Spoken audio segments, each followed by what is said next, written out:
제가 아들 가정을 방문하면 손녀와 함께하는 시간이 많습니다. 아들 내외는 그동안 경무와 육아로 힘든 시간을 보내다가 저희 부부가 가면 그나마 한숨 돌릴 수 있어서 좋은 것 같고, 또 저희는 저희대로 아들 가정과 함께 할 수 있어서 좋은 것 같습니다. 제가 손녀를 볼 때마다 느끼는 것은 하루가 다르게 자란다는 것입니다. 책을 가지고 와서 저의 무릎에 앉아서 책장을 넘기며 볼 때 참 사랑스럽고 귀엽다는 생각을 합니다. 그리고 제가 외출할 때 입는 옷을 입으면 할아버지가 가는 줄 알고 그 옷을 벗으라는 제스처를 합니다. 몸짓을 합니다. 아들 내외는 이래가 할아버지 할머니 오시면 자기들과 함께 있을 때와 비교해서 표정과 소리가 달라진다고 합니다. 아무리 조부모라도 부모만큼이야 하겠습니까마는 그렇게 말하는 것이 듣기 싫지는 않았습니다. 그리고 손녀는 먹을 것이 있으면 우리에게 먹으라고 권하기도 합니다. 물론 배고플 때는 자기가 먼저 먹지만 말입니다. 그런 모습들이 참 순수해 보이고 사랑스럽게 보였습니다. 그리고 우리에게 생명을 주시고 또 그 생명이 자라게 하시고 돌보아 주시는 하나님을 생각하며 그 은혜에 감사하는 마음을 가졌습니다. 하나님은 자녀인 우리가 어떤 모습으로 살 때 아름답게 보시고 사랑스럽게 여기실까요? 의심하고 원망하고 불평하고 거부하면 하나님 마음이 어떨까요? 많이 아프시겠죠. 그러나 하나님을 신뢰하고 하나님을 기뻐하고 하나님께 감사하는 삶을 살면 하나님께서 기뻐하시고 흐뭇하게 여기실 것입니다. 우리는 지난 시간에 이스라엘 자손의 3대 질문과 그에 대한 하나님의 답을 찾아보았습니다. 25년 2월 23일 주일에 했던 말씀입니다.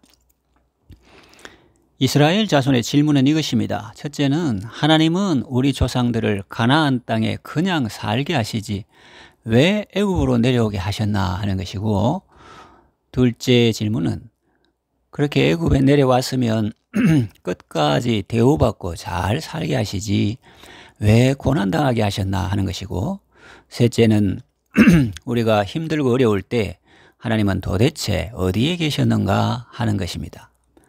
그에 대한 하나님의 답은 이것입니다. 첫째 질문에 대해서 너희들을 보호하고 보존하기 위해서란다. 둘째 질문에 대해서는 애굽에 동화되는 것을 막기 위해서란다. 너희들의 정체성 상실하는 것을 막아주기 위해서란다. 셋째는 내가 너와 함께 있었다. 네가 고통당할 때 나도 그곳에 있었다. 그리고 너희보다 먼저 그 길을 가보고 너희들이 장막 칠 곳을 찾고 너희 가는 길에 구름 기둥과 불 기둥으로 보호하며 인도하며 늘 함께 하였다. 이것이 하나님의 답입니다. 그때 여러분은 어떤 생각을 하셨습니까? 이스라엘 자손의 질문 곧 우리의 질문에 대해서 하나님이 이렇게 말씀하실 때 여러분은 어떤 생각을 하셨습니까? 아마 이런 생각을 하셨겠죠. 이제부터는 하나님을 의심하거나 하나님께 대해 원망하거나 불평하지 말고 감사하면서 살아야겠다. 힘들고 어려운 상황이 오더라도 하나님을 의심하지 않고 나를 향한 하나님의 계획과 큰 사랑의 배려를 생각하며 감사하며 살아야겠다. 그런 생각을 하셨을 것입니다. 물론 성도도 사람인지라 어려운 일이 닥치면 힘들 수 있고 의문이 생길 수도 있습니다. 신약 성경에 나오는 세례자 요한을 보십시오. 얼마나 훌륭한 신앙 인물입니까? 그런데도 고난이 극심하니 어떤 말을 합니까? 예수님께 자기 제자들을 보내서 이렇게 물었죠. 오실 그이가 당신입니까? 아니면 우리가 다른 일을 기다릴까요? 이스라엘 백성이 애굽에서 학대받고 광야에서 고난의 시기를 보낼 때 하나님과 그들의 조상들에 대해서 오해하고 의심하고 원망하는 것 자체는 이해됩니다. 우리도 인생이 힘들고 고난이 겹칠 때 그런 생각을 하지 않습니까? 그러나 계속 그렇게 살면 어떻게 될까요? 자기에게 엄청난 손해가 되겠죠. 하나님은 놀라운 계획과 섭리로 자기 백성을 인도하시는데 정작 하나님의 백성이라는 사람들은 하나님을 오해하고 의심하고 원망하고 불평한다면 하나님의 마음은 어떠하겠습니까? 자기 백성이 하나님의 길에는 관심이 없고 오로지 세상 부귀의 안일함과 세상 일에 매여 있다면 하나님은 미혹된 백성이라 하시겠죠. 내 길을 알지 못한다고 안타까워하시겠죠. 그리고 그들은 하나님의 안식에 들어갈 수 없을 것입니다. 그러나 하나님의 백성들이 하나님의 뜻을 알고 우리에게 향하신 하나님의 계획하심이 놀라운 것을 알고 기뻐하고 감사하며 그 길을 걸어간다면 하나님께서 얼마나 흐뭇하게 여기실까요? 애굽 사람의 학대나 광야 생활에 고달픔이 있어도 하나님을 원망하지 않고 기도하고 감사하며 하나님을 신뢰하며 나아간다면 하나님께서는 그들을 기뻐하시고 바른 길로 인도하시며 곧은 길로 인도하시며 허락하신 새 땅으로 속히 인도하실 것입니다. 만나도 주시고 메추라기도 주시고 반석에서 생수가 나오게 하시고 광야도 꽃길이 되게 하실 것입니다. 여러분, 신앙생활의 즐거움이 어디에 있다고 생각하십니까? 예수 믿어 병 낫고 집 사고 부자 되고 높은 지위에 오르는 것입니까?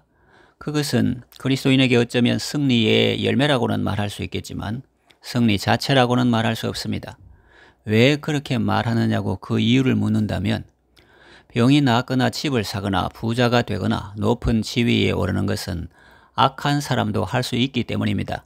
물론 잠시겠지만 믿음의 결과가 아닌 다른 결과일 수도 있으므로 그 자체를 승리라고는 할 수 없다고 말한 것입니다.